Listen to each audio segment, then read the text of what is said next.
Dr. Graham Oppy, can you introduce yourself for us before we begin our Q&A?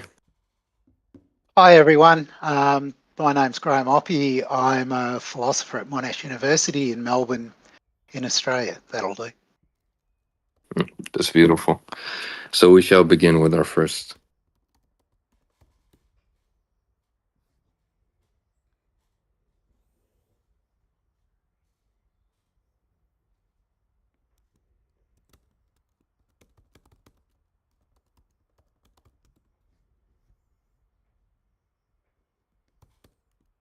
Yes, not. Are you asking your question? Okay, so I didn't hear anything for quite a while then, but yeah, I'm ready for questions. Yeah, I'm waiting for him. We brought somebody up. Yeah. Who will put him down? He's not speaking. Yeah, Hello? I'm not sure. Oh, hey. Yeah. Dr. Graham, what's your main argument against the, let's say, Aquinas' first way, or your main objection towards it, why it doesn't convince you? Okay, so that's a complicated question, really. So I've recently published a long article in a journal in Portugal about the first way. What I think is that if you try to reconstruct the argument, you can only make it into a valid argument if you make the conclusion of the argument really weak. And in order to get out a kind of interesting conclusion, of the kind that Aquinas himself would have hoped to establish, you need more premises than the ones that he's got in order to get there. So that's my short answer to that question. Do you have any other question? Potential? Not for the moment. I can head back down. All right.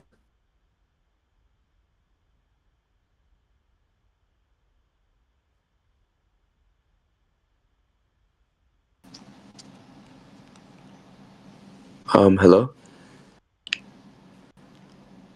Hello? Yeah, so, Mr. Graham Oppy, what argument for theism would you consider to be the most convincing or the most well put? Okay, so those are pretty different things, right? I don't think that, this was the burden of my book, arguing about gods, that there are convincing arguments on any side in arguments about the existence of God. So I don't think that there's any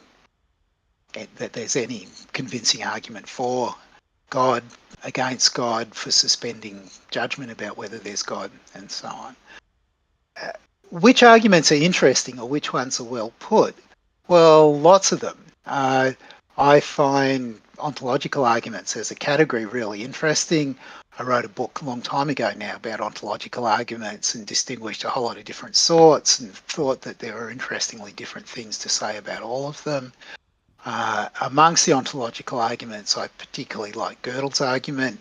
It's perhaps not surprising that it's very well put together, given that Gödel's aim really was to reconstruct an argument that was sort of given by Leibniz, and being arguably the best logician that ever lived, Gödel did a pretty good job of putting it together. Of course, I don't think that it's successful. It's a successful argument. I don't think it ought to persuade anybody to accept its conclusion, but it's still a really well put together argument. Okay, and what kind of literature would you consider to be your favorite when it comes to reading about arguments for theism? Like, who would be your favorite philosophical figure that argued for theism that you enjoyed reading? So who argued for? Okay, so it depends a bit what you go for. I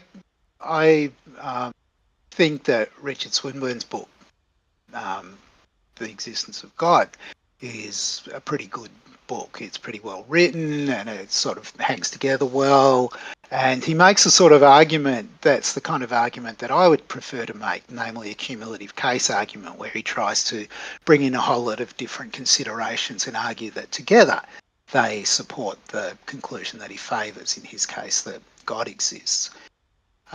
So if what we're looking for is who's making an argument that's kind of as strong as an argument of this kind can be, it'll probably be Swinburne. I don't think that anybody since Swinburne's done a better job of making an argument of that sort. But I mean, it really does depend what you want. So Swinburne's book is just an argument for the existence of God. There's nothing else in there. If you want a comprehensive theology in which to locate that argument, maybe you could argue that some of that's provided by the rest of the books that Swinburne wrote, the other two that were sort of companions to the existence of God, and then the other ones later on that dealt with topics like miracles and revelation and so on. But you could arguably point to any of a number of very famous theologians. And at this point, I'm talking about Christianity. If you're not a Christian, you might well prefer scriptures, or you might well prefer theological works from some other tradition. Okay, thank you very much. Yes. Spady, you can go on next to ask your question. All right. So Grandma Oppy, right? So my question to you simply would just be, how would you respond to something like the contingency argument, right? That would prove a necessary being. And to follow that up, do you affirm a necessary being yourself?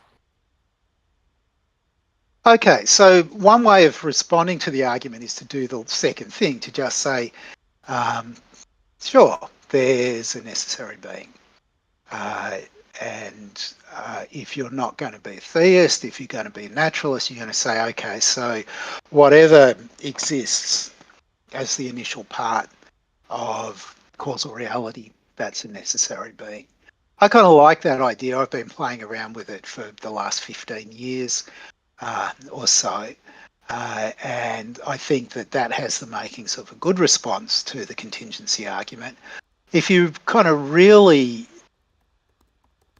push me, I'm going to probably retreat to a slightly more agnostic position and say, well, look, we don't really know. There's a bunch of options here. One option is necessity. Another one is sort of unexplained contingency. It's not really clear, I think, completely clear which of those you should prefer. I lean towards necessity, and so that's why I'm inclined to think that causal reality is going to have so call it the initial singularity if you like. That's just a label. I don't mean by that what physicists might mean by it necessarily, but the initial singularity just exists of necessity. So if we talk in terms of possible worlds, every possible world begins with the same singularity, and then what you get from it depends to some extent on what the laws dictate, and to some extent on how chances play out, how indeterministic causation plays out. In a way, that's not that dissimilar from what theists who believe in a necessarily existing God suppose. They suppose every world starts off the same way. There's God, and there's just one way that God is initially, and then somehow or other different worlds can emerge. Presumably that can only happen because indeterministic causation plays out differently in different worlds. Right. CJ, you may ask your question. Yeah, greetings, Dr. Oppy. Hi. As someone quite formally studying philosophy of religion, I'm quite intrigued by your writings and your works. It has helped me a lot in my endeavor. So thank you for that. And second of all, my question is related to your development on your criticism of the kalam cosmological argument over the span of your intellectual endeavor as well. Because initially your objection used to be around the the infinity, the ad infinitum succession of causes. And then later on, your objection shifted towards the idea that the causal principle is going to be restricted to the universe. It's going to exclude the universe, to which you find William Lane Craig and others calling out the taxi cab fallacy. And I just want to know, is there any development on your criticism on the Kalam cosmological argument in particular? Okay, so assuming that by the Kalam argument we just mean the syllogism, anything that begins to exist has a cause of its beginning to exist. The universe began to exist, so the universe has a cause of its beginning to exist. There's no obvious reason to start talking about infinity. The discussion about infinity comes in when people start arguing about reasons for supposing that the universe began to exist. And according to someone like Craig, we kind of know a priori that it did because we know a priori that there couldn't be an infinite past, and perhaps the reason for that is because there couldn't be anything infinite that was instantiated in the physical world. Something like that is Craig's position. And so one thing that you can argue about is that subsidiary argument and the question about whether there could be infinite things in the natural world. I'm still inclined to be agnostic about that. Or maybe that's not quite right. Maybe I'm inclined to think that probably there aren't any infinities of the kind that he had in mind in the natural world. So there aren't, for example, infinitely many stars. I do think that there's nothing that would really count as a demonstration one way or the other, though. It is something that people can just agree to disagree about. Going back to the original syllogism, I think that something like what you said is right. If you consider two competing views, one is going to be a theistic view, which says that we have God makes the universe. And then we have another view which just says, well, take God out of the picture, we've got the universe. And we can attach infinity in the one picture, you can attach necessity in the one picture to God and in the other picture to the universe. And now let's ask, is it true that everything that begins to exist has a cause of its beginning to exist? Well, what about that initial thing? God in the one case, the initial bit of the universe in the other. Does it begin to exist from the causal point of view? If it's a causally first thing, does it begin to exist? We can answer that question yes or no. And how we answer that question will make a difference to what we say when it comes to the universal claim that everything that begins to exist has a cause of its beginning to exist. But the problem's exactly the same. I mean, the decision's exactly the same whether you're a naturalist or a theist. You can't you can't suppose, at least according to me, that there's some difference here that's going to yield an advantage to the theistic arguer who's adopting a kind of Kalam argument that isn't going to actually just apply equally well to the naturalistic version. Nice. Kata, you may proceed with your question now. Hey, Dr. Oppy, good evening. My question is going to be regarding one of the discussions you had with Edward Fazer on act and potency. And you give the example of the chair that, the red chair potentially remains the same. I was wondering if you could advance this idea and how this, affects that type of distinction between act and potency, which, the traditional arguments are going to heavily rely upon for the arguments to even be successful. So yeah. Okay, so there's a discussion to be had with someone like Ed Fazer about a principle that I mean, from his point of view, things won't continue in existing. Won't continue in existence without, well, at least without divine conservation, perhaps also not without divine concurrence as well. So things will only go on in existence because God's keeping them in existence, and if God was not keeping them in existence, they'd just fade out of existence. And my thought is that that's not true. What's true is that things go on existing unless something causes them to go out of existence. So you have a kind of competing principle to the one that he's got. How is this related to the distinction between act and potency? So Phaser thinks that something can only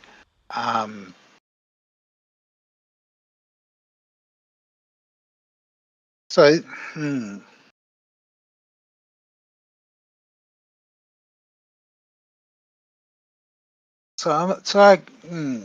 now I'm hesitating about whether to try to pursue this further or not. Have I said enough to satisfy you? Do you want to hear more?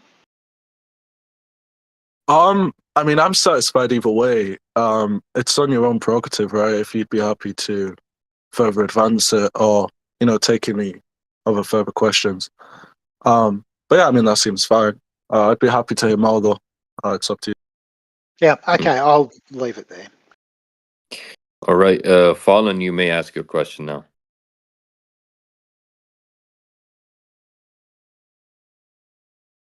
Hello, Fallen. Oh, Fallen is muted. Let me unmute him. I'm sorry. Oh yeah. Yeah. Hello. Am I audible? Yeah. Yep. Okay. Yeah. So I had a kind of nuanced and a bit technical question. It's surrounding more recent development of cosmological arguments, specifically, cosmological arguments that have in their explanatory principle a kind of modal condition or a modal claim. You see this, in your criticism of like Proust and Richard Gale, and you see this also in some of the recent stuff with Rasmussen and Proust. They give an argument from possible causes. See with some of the stuff in Christopher Weaver or whatever. My question is, what do you think of this sort of line of criticism to those sorts of explanatory principles? I think that there's maybe a trilemma that they might face that might rise by virtue of the kind of structure that these principles have. And the trilemma the three horns of the trilemma are either embracing some sort of modal collapse, infinite regress, or you end up just saying that the principle is false. And the reason for this is because, take for example, one explanatory principle that makes this sort of modal claim, and suppose that we're relativizing it to contingent states of affairs, where it's possible that contingent states of affairs have some sort of explanation. And it seems to me that, suppose that we grant this principle, presumably, if we think that God is a free agent and God could have acted differently, then God's decision to create the universe or to create the world is itself a contingent state of affairs. And so, given this principle, it's possible that there's some sort of explanation for this. If the explanation is contingent, well, then it seems that you either keep going on infinite regress of contingent explanations, or you terminate the explanation. You either terminate it by saying that something is necessary, or you end up violating the principle by saying, well, the principle just doesn't apply in this sort of case, right? I take that if you go the necessary route, if you say, well, the explanation is necessary, well, then it seems like you might get into these sort of modal collapse issues, because then the explanation is going to be saying something like the state of affairs where God creates, contingent reality or, the universe, well, then it's necessarily brought about. And if it's necessarily brought about, then contingent reality exists of necessity. And so you get this sort of collapse issue. And I think that this is something that arises not just in this particular instance of the kind of explanatory principle, but something that's maybe, present just by virtue of the structure. Because I think that in the criticism that you give to Gale and Proust, that's one example. You get this contradiction, or, in the weak PSR, and you end up showing that it actually just ends up entailing a stronger version of the PSR. And I take it that even if you were to limit the scope of the explanatory principle to like maybe something like properties, or, it's like possible that certain causal powers could be, be explained or something like that. I think that maybe this trilemma still presents itself? What do you think of that maybe line of reasoning? Okay, so the line of reasoning that you've given is very similar to a line of reasoning that Peter van Enwagen set out when he was offering a kind of criticism of contingency arguments, because we start off, we suppose that we've got this necessary thing, and we suppose that all of contingency comes from it. Well, what about the connection between the two? Is it necessary or contingent? If it's contingent, then it wasn't true that all contingency came from it. If it's necessary, then it looks as though the stuff that we thought of as all of the contingency is necessary, because it necessarily follows from something that's necessary. So I think that this is a serious worry for a certain style of contingency arguments. Whether it applies to every contingency argument depends on the details. So whether it applies to Weaver's argument, for example, will depend upon exactly whether he's committing himself to the idea that there's a sum of all contingency, for example. Yeah, just is it okay if I make a quick follow-up? If not, then I can let the next person go. Yeah, you can go on, yeah. Yeah, okay. Yeah. So maybe I'll be a bit more specific. I think that my point isn't that maybe this is going to apply to every sort of contingency argument ever, but maybe just ones that have this sort of modal condition with respect to the explanatory principle, because I think that the kind of trilemma falls out of the structure of the cosmological argument, maybe regardless of the content of the explanatory principle, so long as it has this sort of modal condition. So you may not say for every contingent state of affairs, you might just say for, like Rasmussen in his 2009 article, From a Necessary Being a God, his causal principle is a modal one, where it says that it's possible that states of affairs of the following kind have a causal explanation. And the state of affairs that he describes are ones that contain, contingent, or they contain concrete objects that exemplify, contingent properties or relations. And so the properties or relations that are contingent are possibly explained. So that, it reduces the scope of what's being possibly explained, but you can also get this sort of kind of trilemma, at least from that sort of argument, because presumably the relation between God and the universe is one that's contingent. God need not, create out of necessity.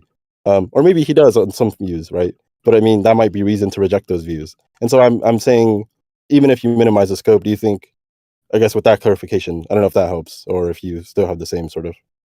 Right. So I'm not sure whether it matters whether God creates out of necessity or whether it's just that what God creates can vary from world to world. So I think the traditional Christian view is that there's possible worlds where God doesn't create at all. But you could imagine instead of that in every world God creates, but still what gets produced is contingent, and it still feels to me like you're going to have the scope for the kind of argument that you want to run in that case, because you need the relationship between God and the world to be contingent. And so depending upon what your explanatory principle is, and depending on how you're going to understand that, you may end up thinking, it may end up coming out of your explanatory principle that there better be an explanation for God, or at least for God's creating or something like that, because there's something in there that's contingent. Yeah. Right? Does that fit with what you're thinking? Papist historian, you may ask your question.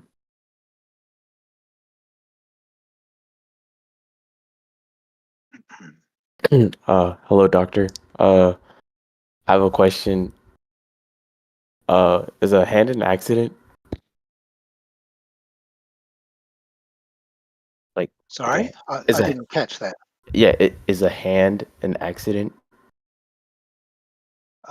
In what sense? Like an accidental property? Is having a hand an accidental property? Yeah, if I were to chop off my hand, would you consider that an accident? Not in the sense of this is what's confusing, right? Because so you're thinking about a distinction between properties that are had necessarily and properties that are only had contingently or something like that. So having a hand is a contingent feature of humans because they can lose them, right? Is that the idea? Yeah. Like like the color green. You would consider that an accident? So I mean, so let's finish with the hand thing. It's Uh-huh. not an accident that humans have hands, Mm-hmm. right? That's I mean, if you think about what happens in typical circumstances when you've got a zygote and it develops with hands, right? So you wouldn't be going wrong, although you wouldn't normally bother to mention the hands if you said that humans are two-handed, right? That as a generic would be true, even though it's perfectly possible for people to lose their hands or to be born without hands and so on. So that one's kind of tricky. If you talk about some manufactured object that's been painted, like a chair that's been painted green, it's kind of clearer in that case, assuming that the person who painted it had a choice and could have painted it red or blue or yellow and just arbitrarily in some way selected green, then it will be an accidental property of the chair that it's painted green, and that will seem like a pretty straightforward case. Yeah. Suspected, you may ask your question now. Hey, good afternoon, Doctor. I wanted to ask two questions, if you don't mind. The first one I wanted to ask is about like Bayesian analysis of theism and stuff like this, right? And like, what do you think is the problem with this kind of approach? Because I know usually theists approach like the belief in theism by certain arguments, maybe like sticking to one or two or a few.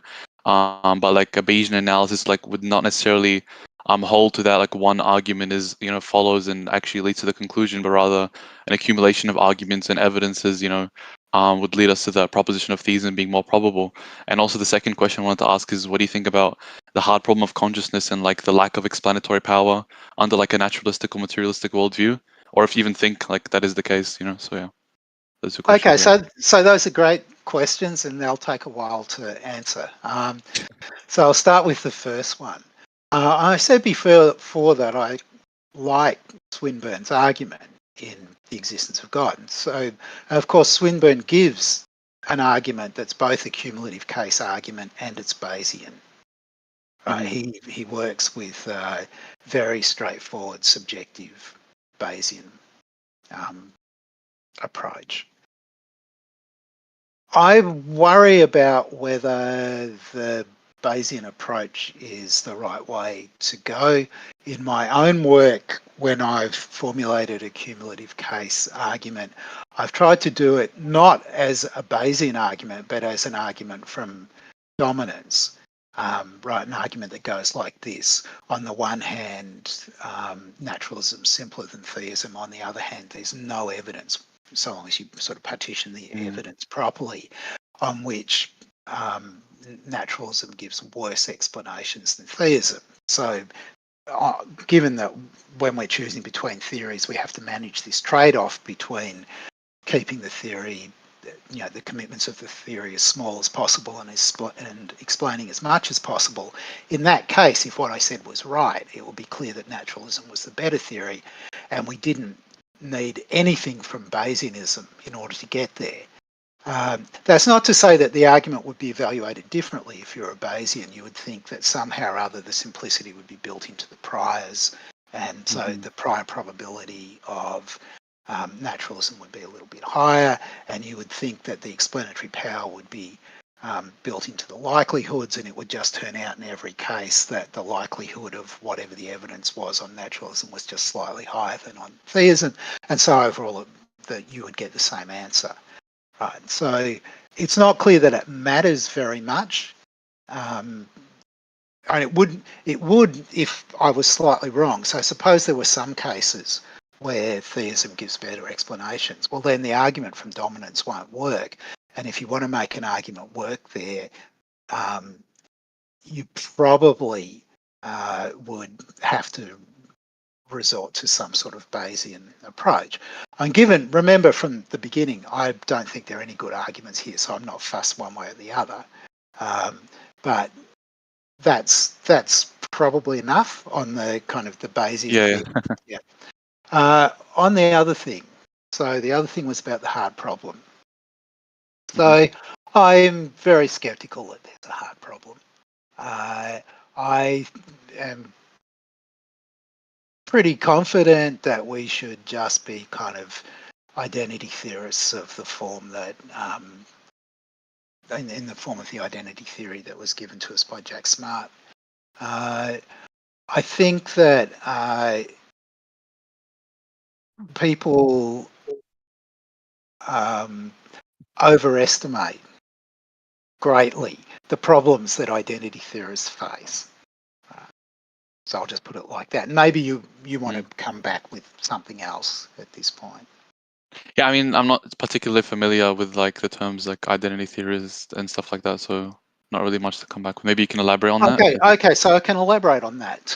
So according to me, for humans to be conscious is just for their brains to be working in a certain kind of way. There isn't anything more to consciousness in humans than having a brain that's working in certain sorts of ways.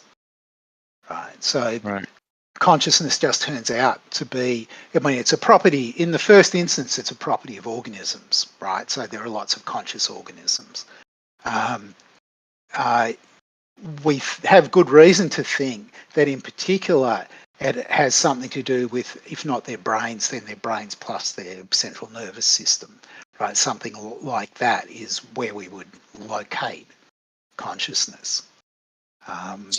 Of course, there's lots about consciousness that we don't yet fully understand, but that we don't understand those things is not a reason for denying the kind of natural first thought that you would have, that consciousness is a property of organisms, in particular a property of brains and central nervous systems. So would you say like given that like kind of minimalistic view of like identity between like, you know, the function of the brain and like someone being conscious, would you can say that technically, you know, artificial intelligence in the future could become conscious in that sense, like maybe to the same extent? So that's an interesting question. And at the moment, human brains are just orders of magnitude more complicated than any AIs. So whether it would be possible is kind of hostage to fortune, right? It may not be possible for us ever to manufacture things with the requisite complexity. And so it might just turn out that for whatever reason, the only way that you can get consciousness is biologically, from biological evolution and then reproduction. I have a kind of open mind about that. Supposing that we could make sort of artificial humans, right? So that we could just build something that was sort of like us, except that the innermost bits was silicon or something, right? I mean, that's actually, I think that's impossible, so I shouldn't say it that way. Somehow or other we can make artificial cells and all the rest of it, then maybe it would be conscious, sure. But that's so utterly speculative. Yeah, no worries. Yeah, thank you. I'll let someone else take the mic. Yeah, Saint Sauer, you may ask your question now. Hey, what's your position on like general relativity? Like, is it like, do you hold to spatial relativism or like substantialism or anything of that sort? Okay, so I'm not sure that the most interesting questions about philosophy of space and time questions is the kind of relationalism versus substantivalism debate. I don't really have a view about that. I guess part of the reason why I don't have a view about it is that it's still kind of up in the air what fundamental physics is going to look like. General relativity and quantum mechanics are not jointly consistent, and depends who you talk to. What people, that is physicists, say the we hope, correct theory that we'll have one day will look like. So I'm not, so I don't really have Okay. a kind of a useful thing to say in response to that question, right? I don't think that it will be whether kind of, or it may well not be that that our world has a general relativistic space-time. That may well not turn out to be true. Mm-hmm. So, do you think like God can be like in a spatial locus? No. So the traditional Christian answer is going to be no. I think that almost all of the tradition says God exists outside of space and time, so God doesn't have a spatial position. But that's interpreting location and space as kind of within the universe things. You might think that I mean, maybe this is getting a bit abstract, but you might think wherever you've got a bunch of relations, they define a space in some sense. And then if God's related to the world, as presumably God is, at least by causal activity, then you might think that that defines a space that includes God, the world, and the causal interactions. That's not a traditional understanding, and it certainly wouldn't involve a traditional understanding of space, right, as in physical space, the kind of space that Newton and Einstein were talking about. But maybe you could say that. Palager, you may ask your question now.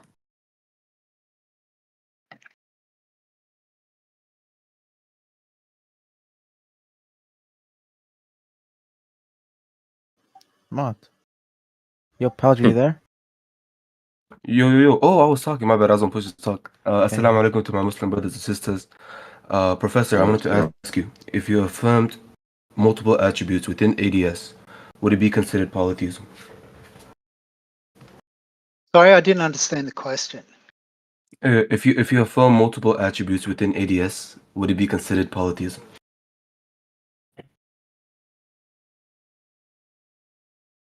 So multiple attributes of what? Of God.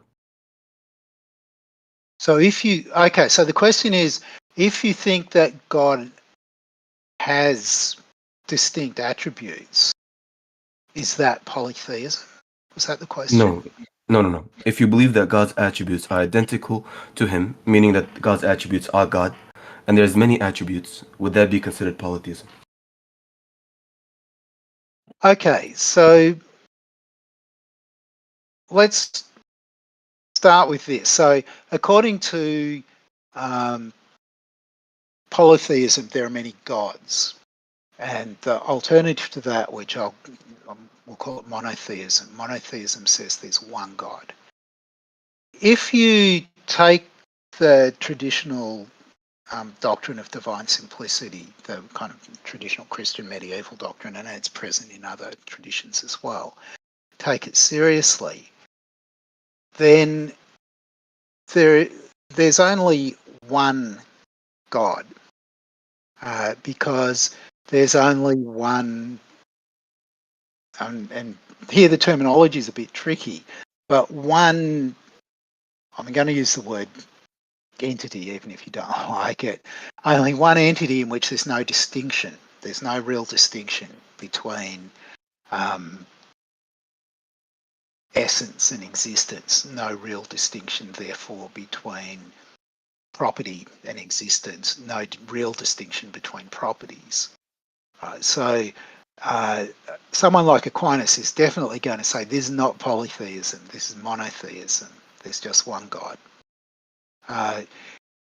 When you draw a distinction between attributes, that's not a real distinction according to the Thomistic tradition.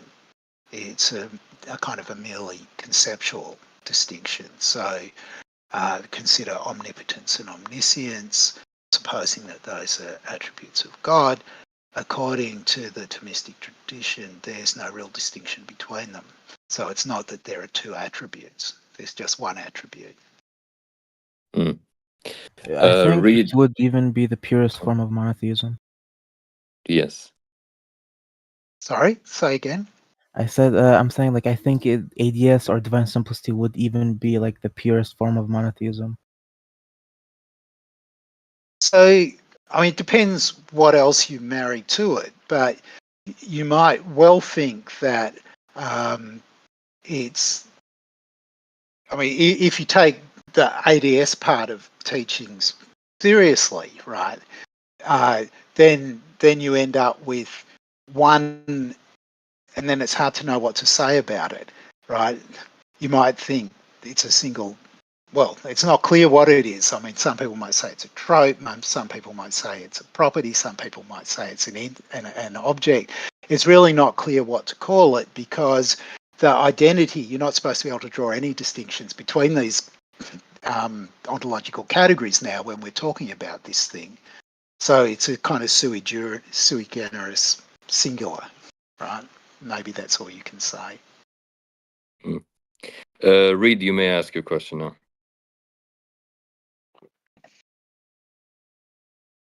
Hello? Yeah, hey doctor. I know that you're familiar with the argument called like Pascal's wager, right? We're basically in standard rational choice theory where you are like uncertain like what outcome a given action will produce. You multiply the probability of each, possible outcome by the benefit or cost that you would get if the outcome happens. And then you just add these like products together. So, and then you just get like a number that's like called like the expected value. So, since the expected value of being a theist is infinitely greater than the expected value of being an atheist, would you say it's like more rational now to be a theist than an atheist? Like, what would your response be to like this like kind of argument? Right. So the argument has a lot of moving parts, Pascal's wager, in the kind of standard form in which people discuss it. So you need some probabilities. And so there's going to be some. So the way that we're thinking about it is it's a decision about an action. So there are various ways the world could be, and then you have various probabilities for those ways the world could be, and then you have various utilities for each of the various actions, depending on how the world might be. So, I mean, to illustrate it with a kind of simple example, if I'm deciding whether or not to take my umbrella with me when I leave the house in the morning, I'm going to, let's suppose the thing that I'm worried about is whether it's going to rain or not, and I have a certain probability for that, right? And so my choice between actions is either I can take the umbrella or not. And then the other thing that we need is the value that I ascribe to having my umbrella if it rains or it doesn't, the value I have to ascribe to not having my umbrella if it rains or it doesn't. And we can, there are different ways this can go. Maybe I love getting wet and I hate carrying an umbrella, right? Then I'm never going to take my umbrella, and the values are kind of going to determine that independently of the probabilities. But if you're like many people, you prefer not to get wet, but you also prefer not to have your umbrella, but you probably you think it's slightly worse to get wet than to needlessly carry your umbrella, but it's a close thing. And then, so you have these utilities, and then you have the formula that you were describing where you multiply out the probabilities by the utilities, and you end up with a kind of expected value for taking the umbrella or not. Now, that's a lot, and we want to carry all of that over now to something to do with God. It's not clear what that's going to be. Sometimes when people talk about this, they talk about either you perform the action of believing that God exists or the action of believing that God doesn't exist. But that's kind of sketchy, right? I mean, if I ask you to perform the action of believing that there's a wild tiger in the room with you right now, you can't do it, right? And it's not clear that you can anymore perform the action of believing that God exists. Belief isn't subject to the will in that kind of way. So sometimes what people say is, no, it's not believing, it's wagering. What you have to do is choose whether to wager on God or not. Right? And now the kind of idea is, if God exists and you wager for God, you'll get an infinite reward, and otherwise, in all the other possibilities, you won't. But it's not clear, right, that God cares about wagering. What he cares about is believing. At least that's the standard theological position. If you wager for God, you might end up believing, or you might not. And so it won't turn out that the argument is now telling you to wager for God, because there's an infinite expectation if you wager for God and you end up believing. But equally, there's an infinite expectation if you don't wager for God but end up believing anyway, right? And so wagering and not wagering turn out to have the same expected value because of the infinite quantity in the calculation. Is that enough? Or Yeah, I think it's enough. I'm not sure what his name is, but the guy with the white profile picture, you can speak. Okay, good evening there, Professor. So my question would be, do you think that it is possible for there to be a priori argument for the PSR? And if so, what do you think the argument would be?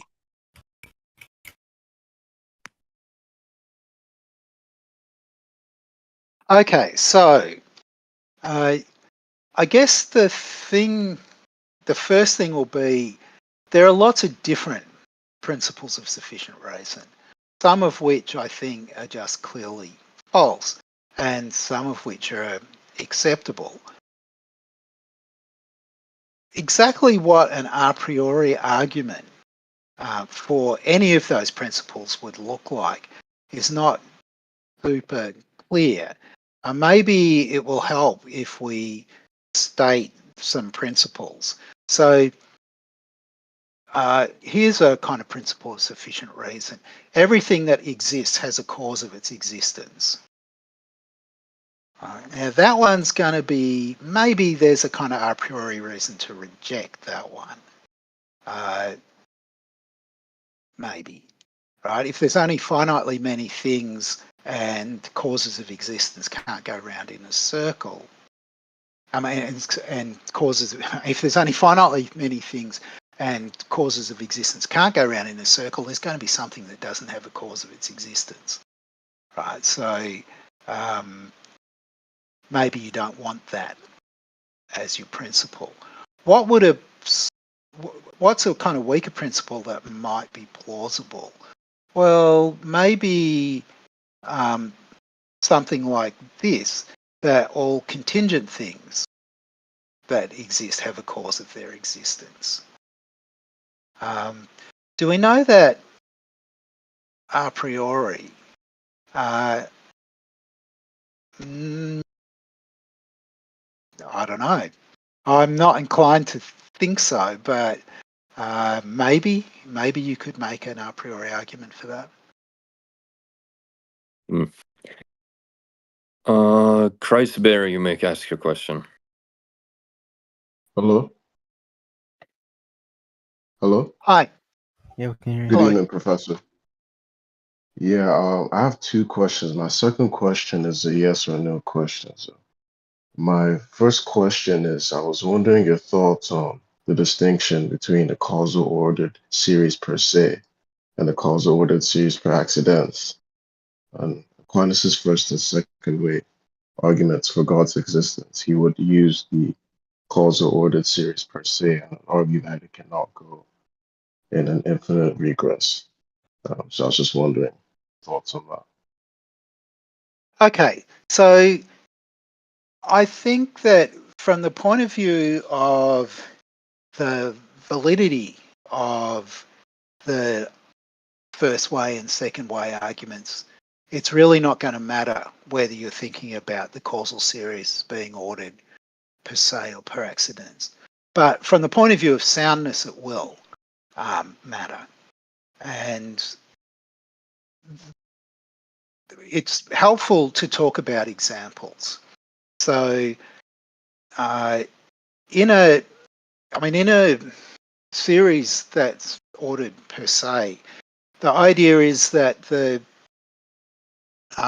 we'll think of them as series that are in a kind of continuing sense. So a first thing's moving a second thing, which is moving a third thing, which is moving a fourth thing.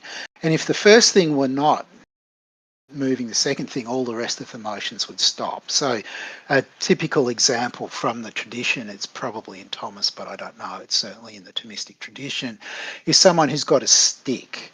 And so they're holding the stick in their arm, they're moving their arm, which is moving the stick, which is moving a ball. If they stop moving their arm, pretty soon the ball stops moving. So that's going to be a kind of per se series. A different kind of example that's given, though this one's kind of more questionable, would be if you've got a stack of bricks. So there's a brick sitting on the surface of the earth and another brick on top of it and another one, and you've got a series of things being held up by other things. Right, so the top brick's being held up by the one below it, which is being held up by the one below it, all the way down to the bottom. Yes. The problem with these kinds of examples, all of them, is that they terminate very quickly, right, in things that are obviously not divine. So when I'm moving my arm, which is moving the stick, which is moving the ball, there's nothing in the relevant sense that's moving me. I just choose to move, right? I'm walking along. That's my choice. There's nothing that's doing it to me, right? In the case of the bricks, the last brick, the bottom brick, is being held up by the earth, but there's nothing that's holding the earth up, right? And it's actually kind of incoherent to suppose that there's something that's holding the earth up, right, in the relevant sense. What you need if you're running a first way or second way argument is going to be one of these series that doesn't obviously terminate in something that isn't divine. And remember that the first way and the second way both start with Aquinas saying it's obvious that things stand in certain sorts of relations. It's obvious that some things move other things. It's obvious, right, that some things cause other things. And there's no series of things that stand in one of these obvious relations that terminates in God. That's what I think is the most serious problem for the first way and the second way. Yeah, thank you, by the way. My second question was, do you think the Trinity is logically coherent? So that's a very difficult question, I think. I think that logical coherence is a pretty low bar.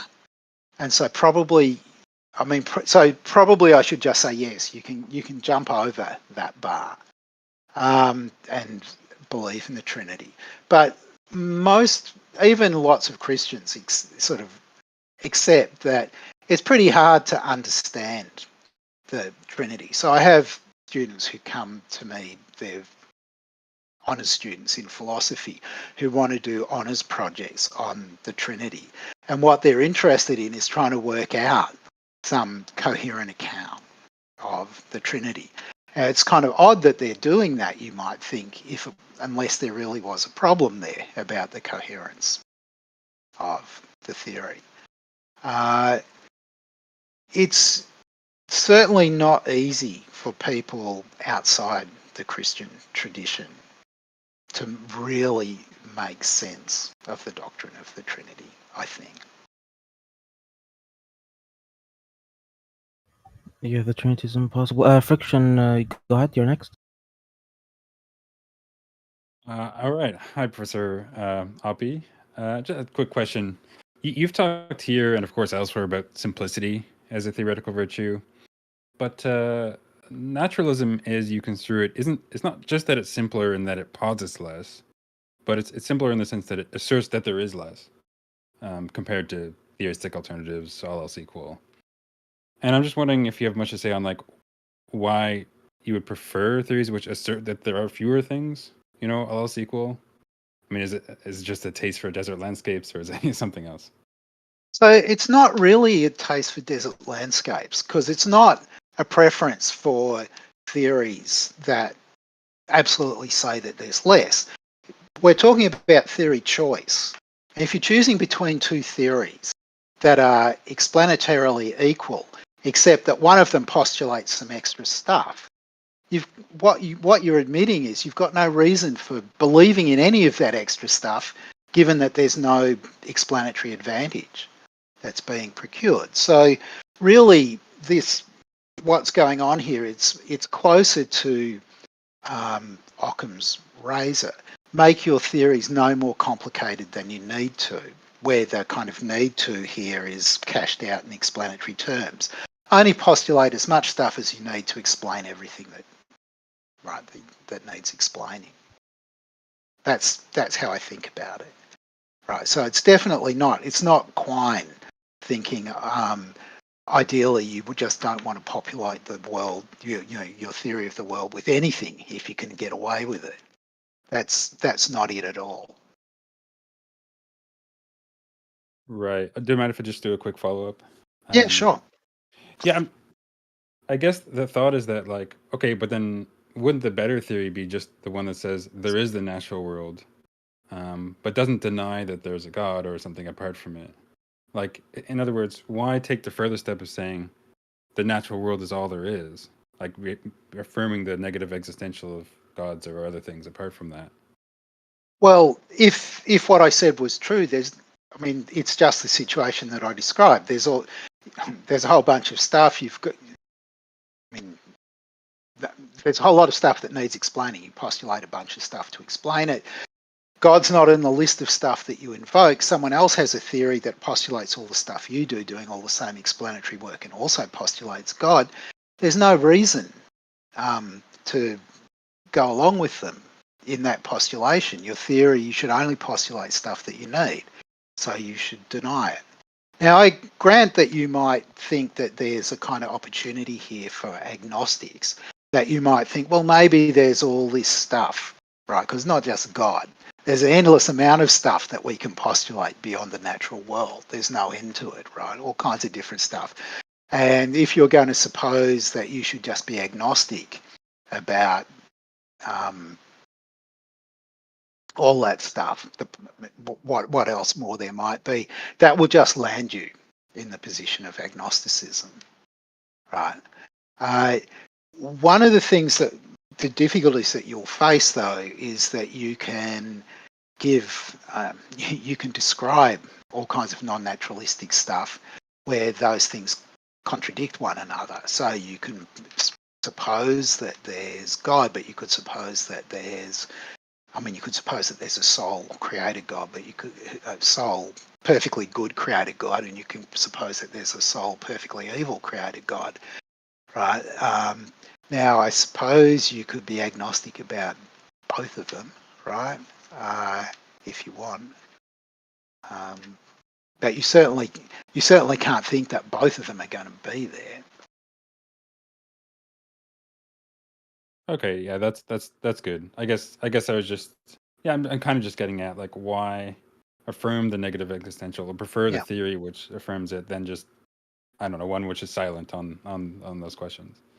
Right, and so if you don't accept the idea that sort of it's a kind of constraint on theorizing that you pick the theory, and I really mean you pick the theory that makes the best trade-off between postulating stuff to do the explaining and getting the explaining done.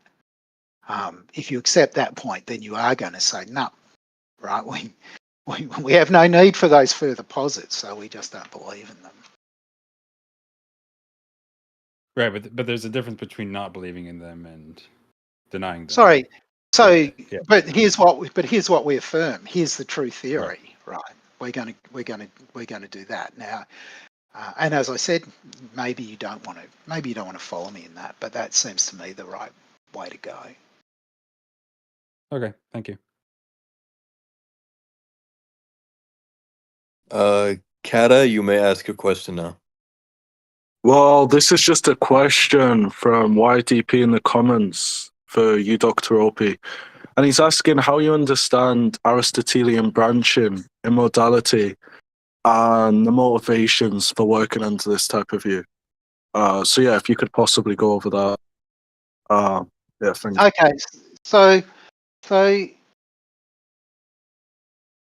I'm attracted to the following account of modality, though I'm not sure how confident I am that it's right. So I'm imagining that there's something special about the actual world. Every possible world is related to the actual world in the following way. It shares some history with the actual world and diverges from it initially because indeterministic causation plays out differently. So it's an important ingredient in this story that there's indeterministic causation. Right? If causation's all deterministic, on this story there's just one world, and you end up with a kind of well, it's a view that's sometimes attributed to Leibniz, right? And not very many people have been attracted to the idea that everything's necessary. Right? So the way that on the story, the way that I just told it, the way that you get the branching is because there's indeterministic causation. So at a certain point, you have something, an event A, which could either lead, I'll make a really simplified case, could either lead to B or C. In the actual world, it leads to B, but it could have led to C. So it was possible that you get C. There's some other possible world where history was the same up to this point, but then you get C rather than B. Is that enough by way of explanation, or were you looking for something more? He's not here. I think that suffices. Papist historian, you may ask your question. Hello again. I have two questions actually. When it comes to consciousness, where does it come from? And if you were to say we don't know or we haven't gotten to understand it completely, do you think AI could like develop consciousness over time? Okay, so let's take the second question first. I don't think that any of the AIs that we've got at the moment are close to being able to develop, are close to having consciousness.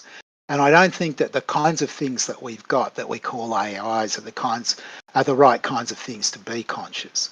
Whether we could produce, whether we can develop other kinds of things, androids, for example, that are conscious is a different question, but that relies on kind of hypothetical technological developments that may or may not be possible. So going back to the first question, I think that, so I answered a previous question about this. I think that consciousness, to be conscious is just to, for humans, in humans, to be conscious is just to have an operating brain, be awake and have your brain operating in the kind of normal sort of way. And part of that is being conscious, and there's nothing kind of mysterious about this.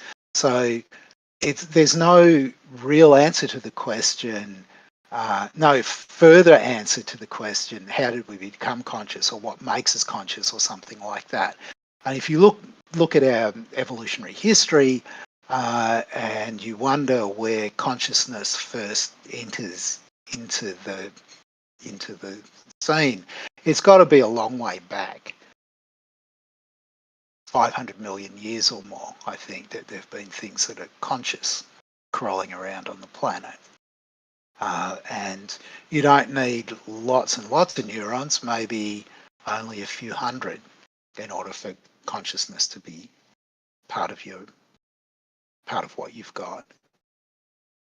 But maybe that's not right? It's quite controversial where consciousness comes in. It's pretty clear that there are other primates that are conscious. It's pretty hard to deny, even though some people do, that cats are conscious. I suspect that you can get down to, I mean, the speculation I was making before, you get down to things like roundworms, and they're still conscious. Mm. All right, thank you. I actually still have another question. What's the best argument for God's existence, if you had to think of one?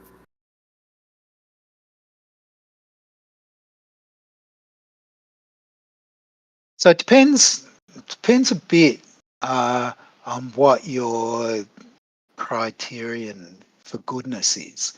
What are you thinking makes for a good argument here? If you're thinking about what's the hardest argument for someone who's not a theist to make a good response to, then there's a few choices, right? Maybe Gödel's ontological argument, maybe one of the fine-tuning arguments, maybe even an argument from consciousness. For one reason or another, or maybe some version of Priest Rasmussen contingency arguments. There are kind of arguments that it's tricky to know what to say in response to them. So I'll give one example. Anselm's ontological argument. It's very hard to know what exactly to say in response to that argument. This has to do with various features of the argument, in particular that there's quite a lot of unexplained terminology that's used in framing the kind of the background and the premises to the argument. And it's quite hard to sort that stuff out. That may not be what you meant. On the other hand, because what you might have meant is not a question of that kind, but rather a kind of, what really is a good theistic argument. And I mean, if you'd ask me what's a good atheistic argument, I'll give you exactly the same answer. I don't think that there are any. Okay, I see. Thanks.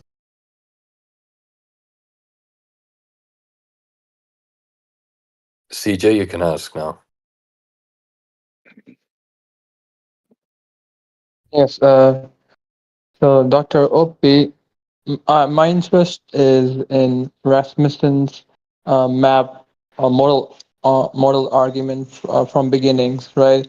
I'm quite interested in that argument. Do you find the map argument as like, because what I meant was like cosmological arguments in generally, and the map argument tends to escape most of the problems that like you find the objections to, right? Because it's usually talking about positive state of affairs in a very different sense as usually how you find the William Lane Craig version of the Kalam cosmological argument, right? So it's a very different category of argument, but generally it's part of the whole family of the cosmological Kalam arguments, because it's talking about temporal beginnings of the universe in some sense, if you know what I mean. So what do you think about the map argument by Rasmussen? So can you remind me a bit more about what Josh says in that argument? Yeah. Right. I can pull it out. Would you mind? So basically, the idea is like it talks about positive state of affairs, of the idea that like how the it's strictly like it's talking about case semantics, like in the framework of case semantics, cryptic semantics, how the universe. Wait. Let me pull out, because I cannot pull out from the top of my head. It's hard to Just give me a sec. The map argument.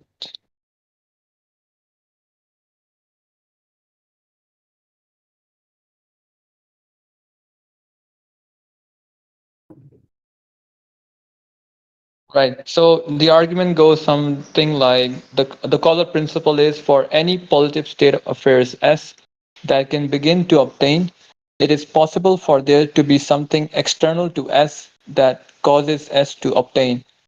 So that's the first premise. Second premise is a possible beginning. It is possible there to be a beginning of the positive state of affairs of its being the case that there exists contingent concrete things. From possible beginning to possibility of necessary existence. If 1 and 2 are true, then it's possible there is a necessary concrete thing. Therefore, it's possible there is a necessary concrete thing. From possibility to actuality, S5 moral logic. If it's possible there is a necessary concrete thing, then there is a necessary concrete thing. Therefore, there's a necessary concrete thing. So basically, it tends to show there's a necessary concrete thing from the idea of beginning of possible state of affairs. Right. So, but the argument that the beginning thing is necessary. That's ultimately what we're going to get to. Right. Right. Yeah. The beginning, the possible. Basically, the idea is that there's some positive state of affairs, right? S that can begin to obtain, right? There's some possible state of affairs S that can begin to obtain, and it is possible that there be something external to S, those state of affairs, that causes this state of affairs to obtain, right? That's the I think the pivotal premise of their argument. That really. Right. So suppose you think that there's an initial state of affairs that's necessary. Right. Yeah. So these state of affairs are necessary. Yes. Then you don't need an explanation, any further explanation for it, right?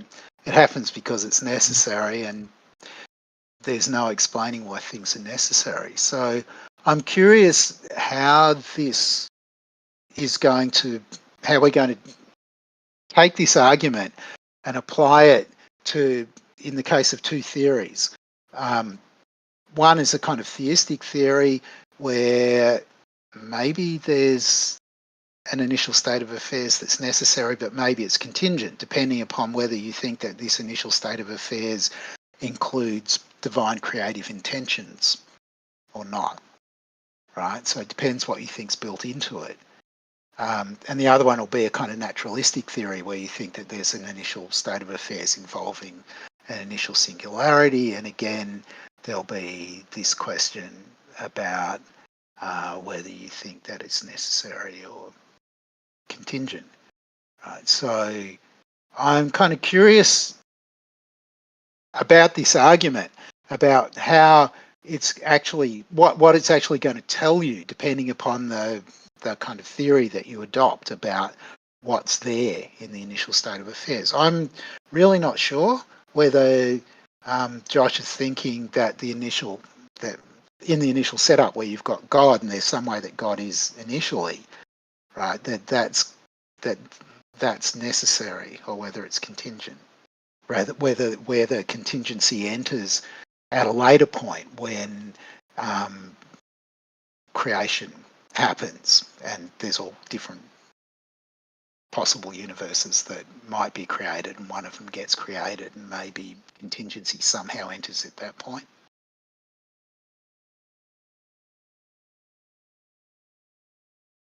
Right. So your question is to do with the premise, right? Your question was whether that premise is necessary, right?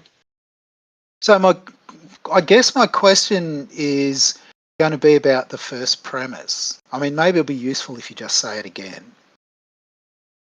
Right. So the first premise states it's the causal premise, right? For any positive state of affairs S that can begin to obtain, it is possible for there to be something external to that state of affairs S that causes the state of affairs S to obtain. Right. Okay. So maybe that's all right. Maybe, but the question's going to be: suppose that your initial state's necessary. Does it begin to obtain? Right. You've got an initial state, and there's nothing that precedes it. Is it? Well, if you say that it's necessary,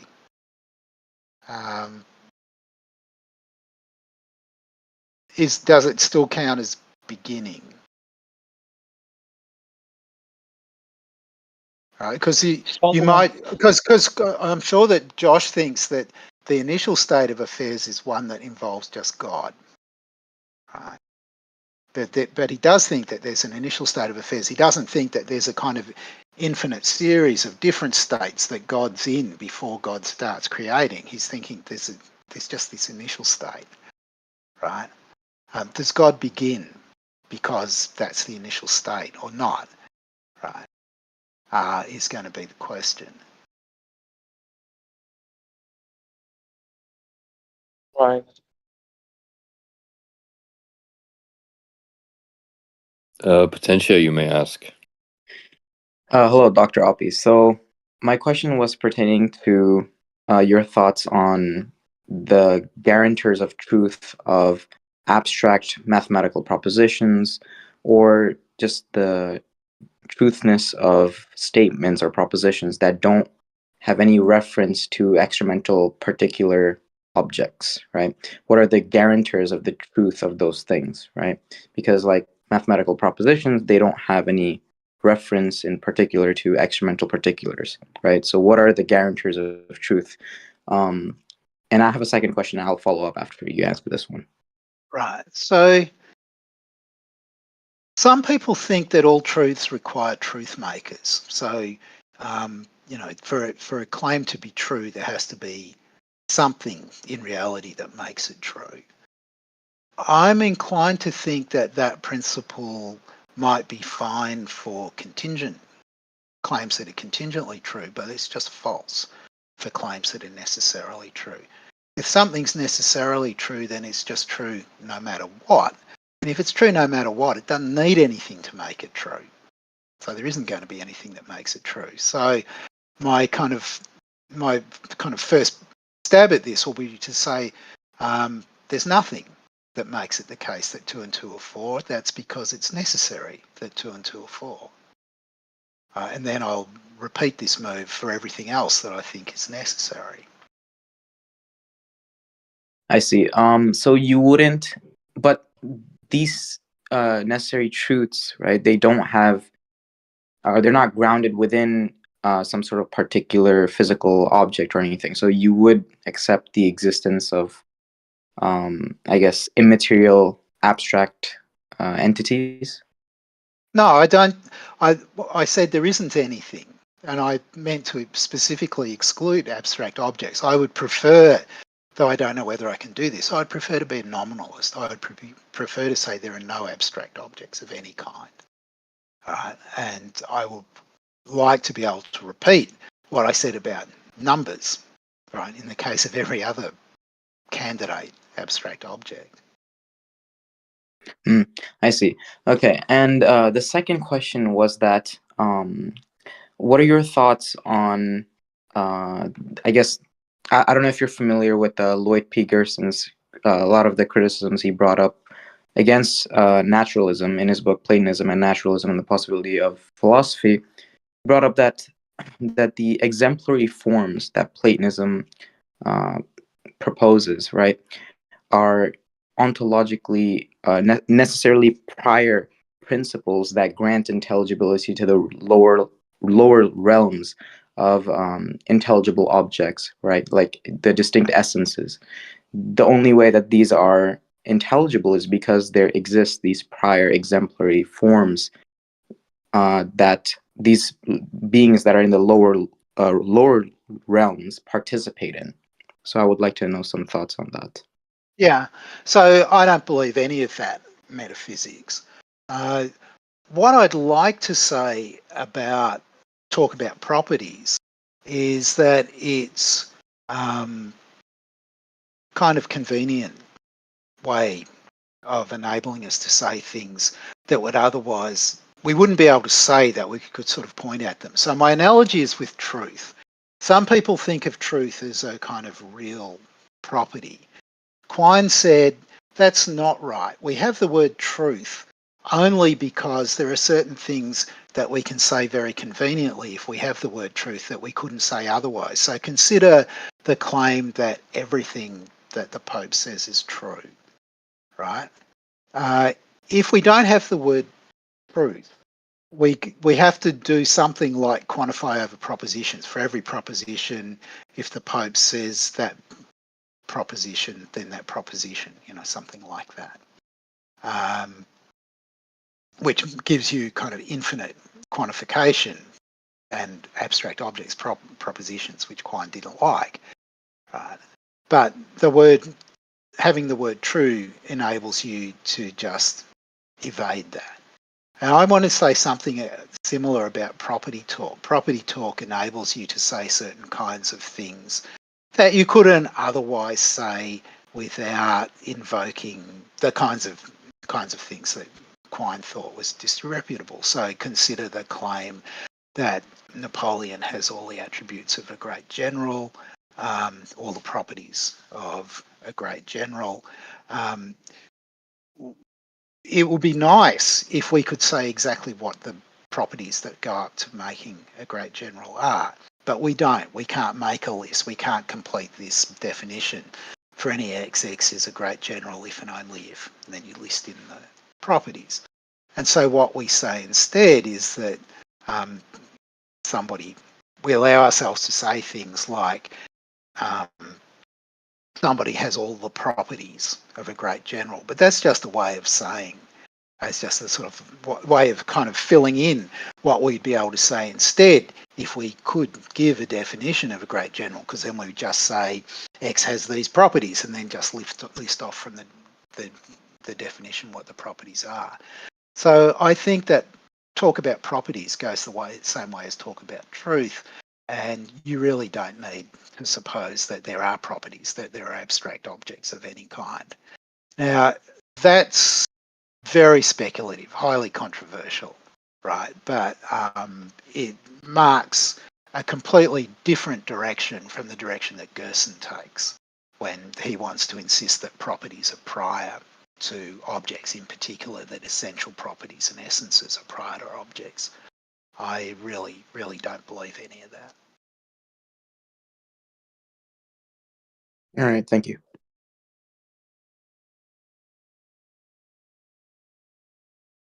St. Sauer, you may ask your question. Hey, so this is kind of like a two-part question. How would you justify an infinite or a finite set of non-conscious acts as a source of the universe? And if you do how would you say it has a potency to actualize itself or other things if it's non-conscious? Sorry, can you ask the first question again? Yeah, they're kind of related. It's how would you justify an infinite or finite set of non-conscious acts as a source of causation, and how would you say it has the potency to actualize itself or other things? An infinite, why infinite? It could be either or. It could be infinite or finite. So whatever position you may Okay, hold. so suppose that I'm not sure whether this is going to address your question or not, but suppose that we have a single thing, and so this is the initial thing, and it has certain powers and dispositions, which we can summarize in laws, if you like. So we can talk equivalently about there being laws that govern its evolution, or we can talk about its powers and dispositions. And the important thing about these powers and dispositions is that they're chancy, right? So you'll get outcomes, but exactly which outcomes you'll get is not fully determined. So here's the setup. We've got a thing, we've got some powers or dispositions, and its evolution is chancy. Everything in the universe, if we're going to talk this way, all the properties of things in the universe are as they are, because from that initial, necessarily existing initial thing, chancy evolution has led to them. Right, and by evolution here, I just mean evolution of state of the universe. I'm not talking at this point about biological evolution. I just mean the evolution of state of the universe. Right, now, that doesn't explain in detail how you get anything, because you have to put in the details about what the initial setup is, what the the powers of the initial setup are, or alternatively what the laws are, and what exactly what's indeterministic, right? But there isn't, in principle, any problem in thinking that everything that you find in the universe, right, in all of the causal stuff that we now see, derive from this earlier state in the way that I just described. And that's pretty close to a kind of universal assumption in sciences, whether you think of it as a methodological assumption or you think of it as something more than that. Right? So does that address the question? So like, you would say that whatever caused the universe, that thing has properties within it that just can allow it to happen by chance? No, not really.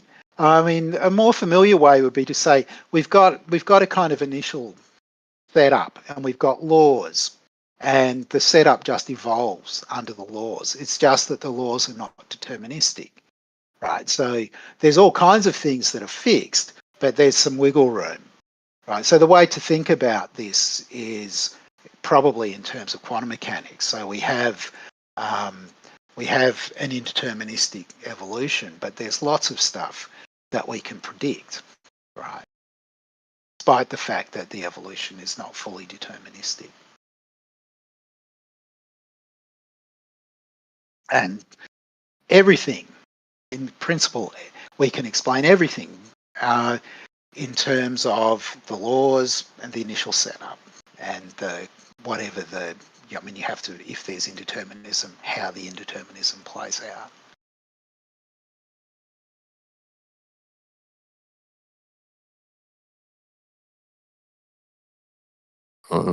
Reed, you may ask your question now.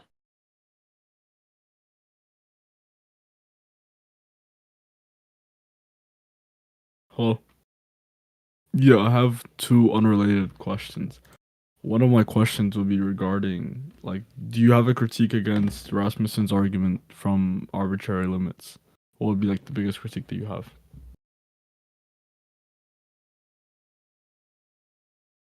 Okay, so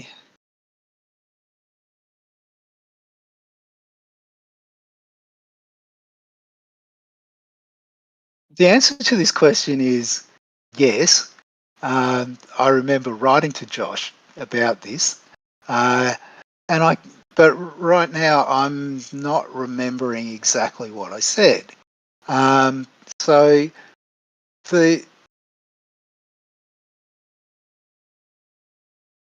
it's, as I remember it, the argument is one about kind of arbitrary values.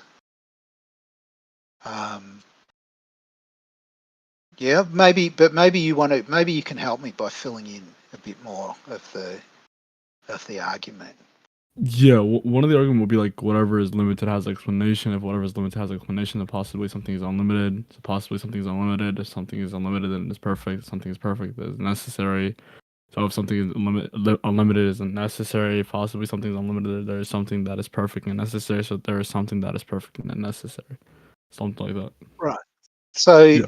and to say that something's limited means that you've got a scale, and on that scale, the value turns out to be 0 or infinite. Is it something like that? You could say. So that, for example, if you believe in the Trinity, you've got 3 things, so that's kind of arbitrary because it's not 0 and it's not infinite, so it has an explanation that's external to it. I remember I did definitely raise this question with Josh, Yeah. right? I do believe the Trinity is going to be like a quantitative arbitrary limit. Yeah, I agree with that critique. But, like, what would your critique be if it's just like one? Well, so what I actually think is that the first premise isn't true. There could be things where, so it depends what you mean by arbitrary. I mean, on the one hand, if something's necessary, it's not arbitrary because it couldn't be otherwise. On the other hand, you might think of that something's arbitrary if, setting that kind of consideration aside, you can't think of some other reason why you had to get this value, right? There can be brute necessities, and there's nothing wrong with that. That's what I'm going to say. Right. So the idea of the arbitrary limits thing is just mistaken. That first premise. That's really what I want to say.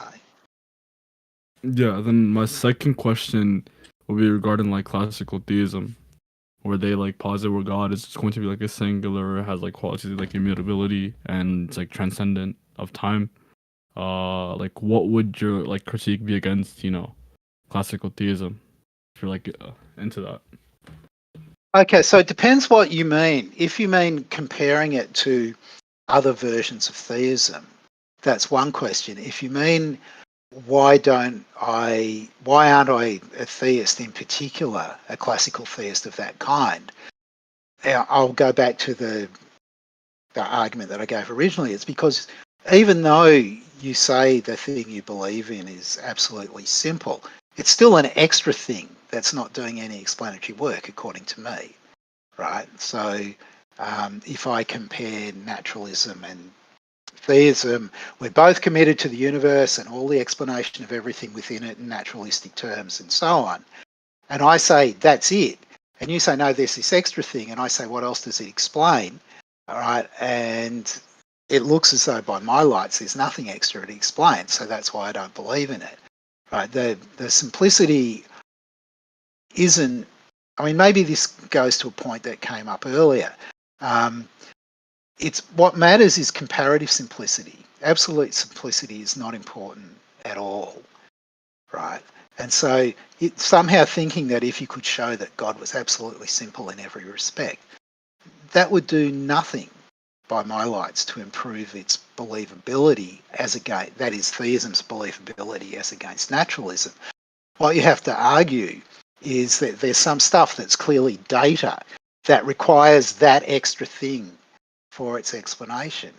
And that's just a different task and not one that's accomplished merely by insisting on the absolute simplicity of God. So you would just like posit that isn't going to be necessary, or is it going to like make the chances higher of you believing in like a simpler God? But like, what would your critique be against like the doctrine of divine simplicity? Or have you heard any? Because I've looked into like Joe Schmitz and like Mullins and stuff like that regarding their critiques against like divine simplicity, like the providential collapse and modal collapse and stuff like that. Have you like do you have like any critiques that you have against divine simplicity? So I haven't written lots about it. I wrote a kind of qualified defense of divine simplicity against some other people like Richard Gale, who just claimed that it was incoherent. And I produced a kind of truth maker defense, which was later, there were a bunch of other people who ran similar lines. I mean, not because I thought it was true not because I thought the doctrine was true, but because I thought that it was at least coherent. So that's one thing that I thought. It's not clear that the most familiar version of divine simplicity, the one that wants to identify attributes, is really gonna fly. So I mean, I'm going to say something, and then I'll say what's a plausible objection to it. But I still think there's something to this line of thought. If something's omnipotent, then it's powerful. If it's omniscient, then it's knowledgeable. But being powerful and being knowledgeable are obviously two different things, right? So and being now, you might think, well, okay, but being omniscient entails being powerful. That doesn't look plausible to me, right? So it looks as though the idea that there aren't different attributes here doesn't look particularly plausible, right? So there's that kind of line. Okay. How seriously should we take that kind of line? Yeah. Probably not very. If you're a classical theist, you've got plenty of things to say in response to that. Yeah. Thank you so much. Like now, I believe in like divine simplicity even more. Thank you.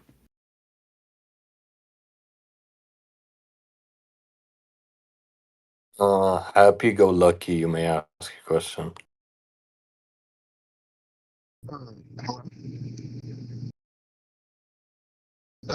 Like, your voice is not audible. Can you like get closer to the mic? Are you able to hear me now? Just, yep. Okay, cool, great. So I guess my question was, well, first, this question kind of just poses a precursor that you might not even accept. Wait, happy, your voice is not audible. Type in your question, I'm gonna read it out.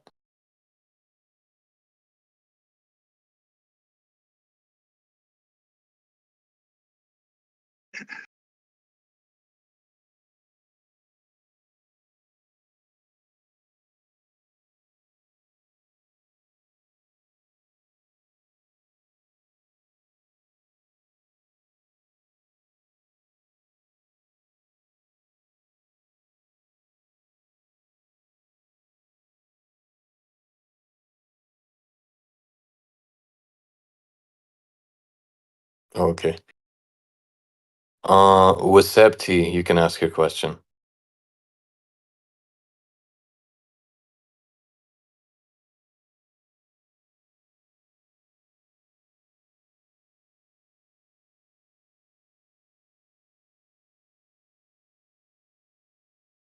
Wisepti, you can ask your question.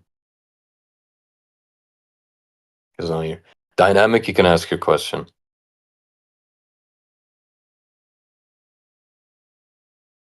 Hey, hey, Professor, if I ate myself, would I become twice as big or disappear completely? What do you think? Yeah, that was a useless question. Anyways, Fiona, you can ask your question.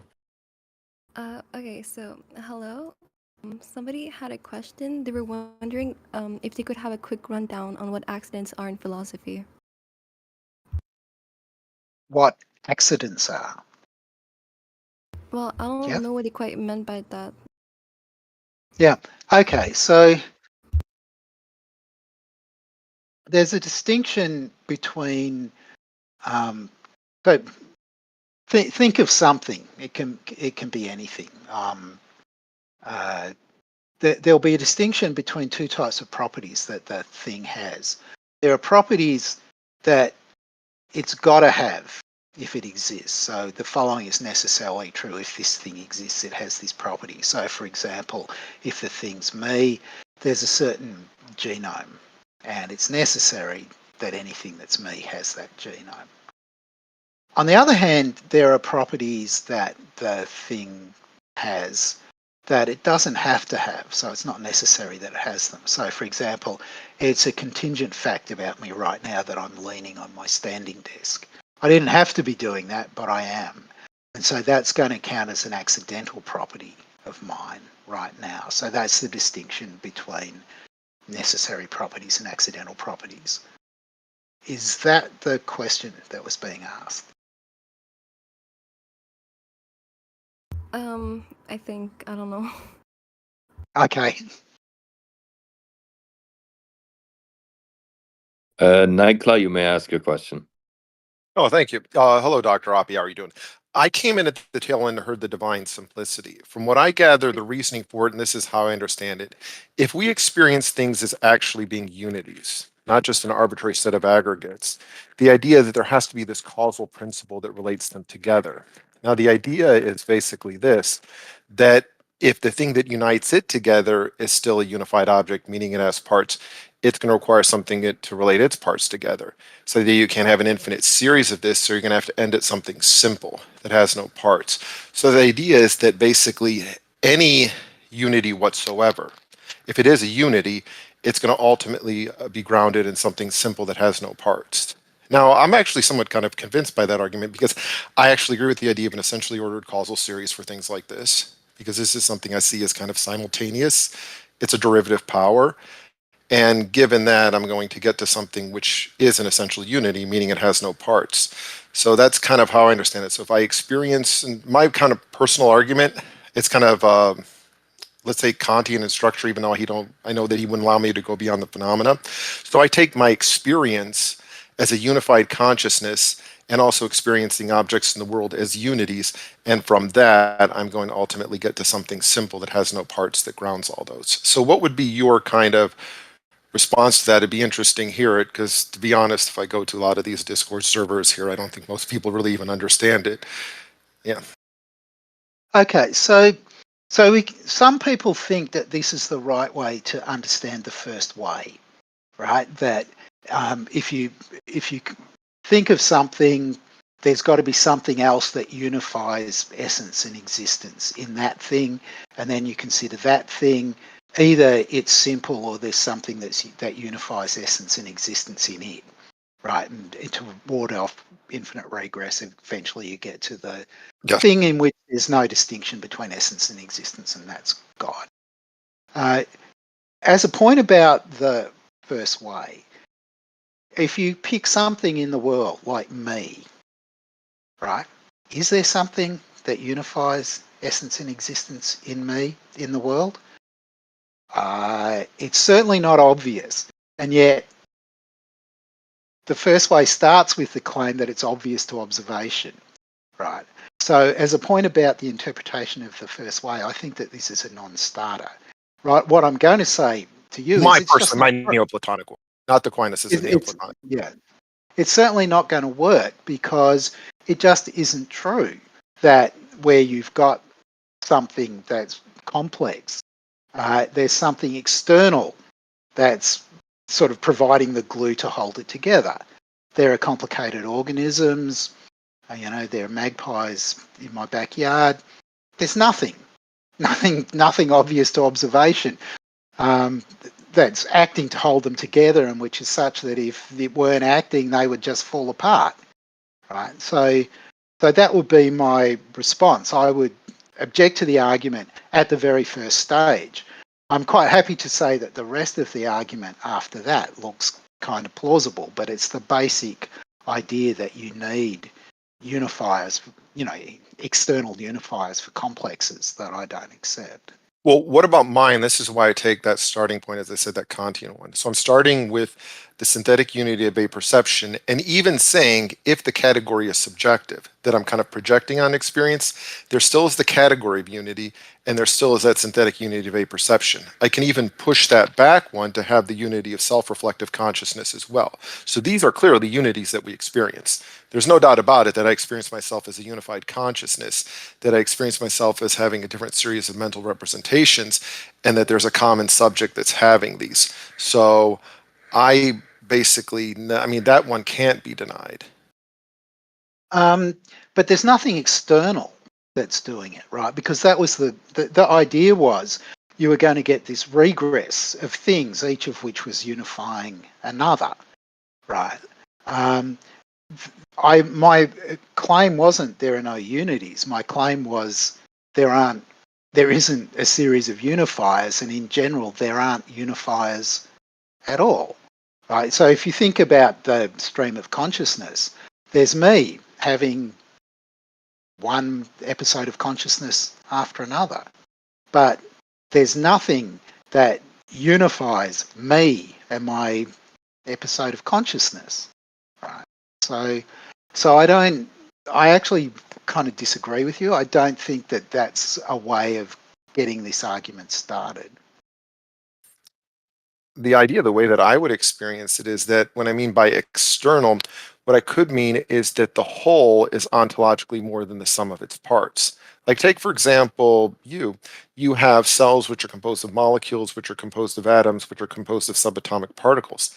None of these individual parts have consciousness to them, but you as a whole have consciousness. So there's clearly an emergent property. Now that emergent property has to have some kind of existence or ground for it, unless you kind of want to violate ex nihilo nihil fit, which, believe it or not, there's actually some people on here who disagree with that. I don't know how they do that. To me, that's just bordering on extreme irrationality if you actually, or they must not even understand the principle. But the idea, if the whole is ontologically more than the sum of its parts, that kind of existence needs to be accounted for, either in itself or through another. And that's the idea, basically, meaning that it's an accidental unity. The unity is not essential to it since it has parts, so it's going to require something else to unify it. Okay, this takes us into another really super interesting topic that we're barely going to scratch the surface of. It's not clear that you have quarks as, or even electrons as parts. That depends upon exactly what theory of parts, wholes and parts, you're going to adopt.